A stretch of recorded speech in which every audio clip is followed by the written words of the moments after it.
நீங்கள் ஒரு இன்ஜினியரிங் இல்லை டிப்ளமோ ஸ்டூடெண்ட்டாக இருந்து உங்களுக்கு ஐடிக்குள்ளே போகிறது மிகப்பெரிய ட்ரீமாக இருந்துச்சு அப்படின்னா உங்களோட ட்ரீமை நினைவாக்கவே ராஜலட்சுமி எட்வர்ட்ஸ்லேருந்து Python, Java, data science, finance மாதிரி மார்க்கெட்டிங் டிமாண்ட் கோர்சஸ் வந்து நடத்துகிறாங்க.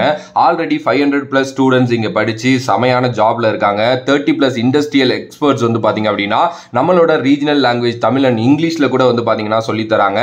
வீக்கெண்ட் கிளாஸஸ் இருக்குது, லைவ் ஆன்லைன் கிளாஸஸ் இருக்குது, record and pre record sessions இருக்குது, ப்ராக்டிக்கல் ஹேண்ட்லிங்காக இது எல்லாத்தையுமே சொல்லித்தராங்க. ரெஸ்யூம் எப்படி கிரியேட் பண்றது அப்படிங்கிறதுலேருந்து சாஃப்ட் ஸ்கில்ஸை டெவலப் பண்ணி இன்டர்வியூ ப்ராசஸ் வரைக்கும் எல்லாத்துக்குமே உங்களுக்கு வந்து பார்த்தீங்க அப்படின்னா அசிஸ்டன்ஸ் கொடுக்குறாங்க. அஃபோர்டபுள் ப்ரைஸில் வித் 0 காஸ்ட் இஎம்ஐயில் உங்களுக்கு வந்து பார்த்தீங்கன்னா இதை சொல்லி தராங்க. 100% பிளேஸ்மெண்ட்ஸ் இருக்கு. பிகாஸ் 500+ கம்பெனிஸோட இவங்களோட டைப் இருக்கு. ஸோ உங்களோட கெரியரை லிஃப்ட் பண்ணணும் அப்படின்னு நினைச்சீங்கன்னா டிஸ்கிரிப்ஷனில் இருக்கிற லிங்கை கிளிக் பண்ணி நீங்க ஜாயின் பண்ணுங்க அண்ட் கெரியரை லிஃப்ட் பண்ணுங்க.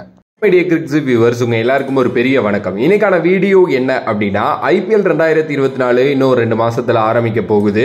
ஸோ MS தோனியோட கடைசி ஐபிஎல் இதுதான் அப்படிங்கிற மாதிரி வந்து பாத்தீங்கன்னா கன்ஃபார்மாவே நம்ம சொல்லலாம். ஏன்னா மேபி லாஸ்ட் இயரே அவரோட கடைசி இயரா இருந்திருக்க வேண்டியது. பட் அவர் ஃபேன்ஸுக்காக புஷ் பண்ணி இன்னும் ஒரு வருஷம் நான் விளையாடுறேன் அப்படிங்கிற மாதிரி வந்து லாஸ்ட் இயரோட ஃபைனல்லே அவர் சொல்லிட்டு போயிட்டாரு.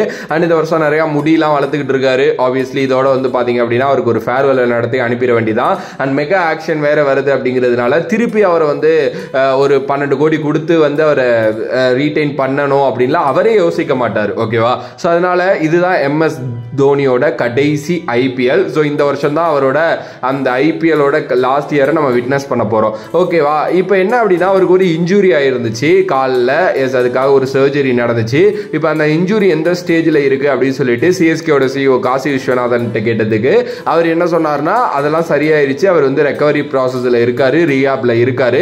ஜனவரி மந்த்லேருந்து அவர் வந்து பிராக்டிஸ் செஷன் எடுக்க போறாரு கிரிக்கெட்டுக்காக, ஐபிஎலுக்காக அப்படிங்கிற மாதிரி அவர் சொல்லியிருந்தாரு. ஆக்சுவலி MS தோனி எப்பவுமே என்ன பண்ணுவாருன்னு நான் சொல்றேன். மார்ச்ல ஐபிஎல் நடக்க போகுது அப்படின்னா அதுக்கு முன்னாடி ஜனவரியில வந்து பாத்தீங்க அப்படின்னா அவரோட பிராக்டிஸ் செஷனை ஆரம்பிப்பாரு.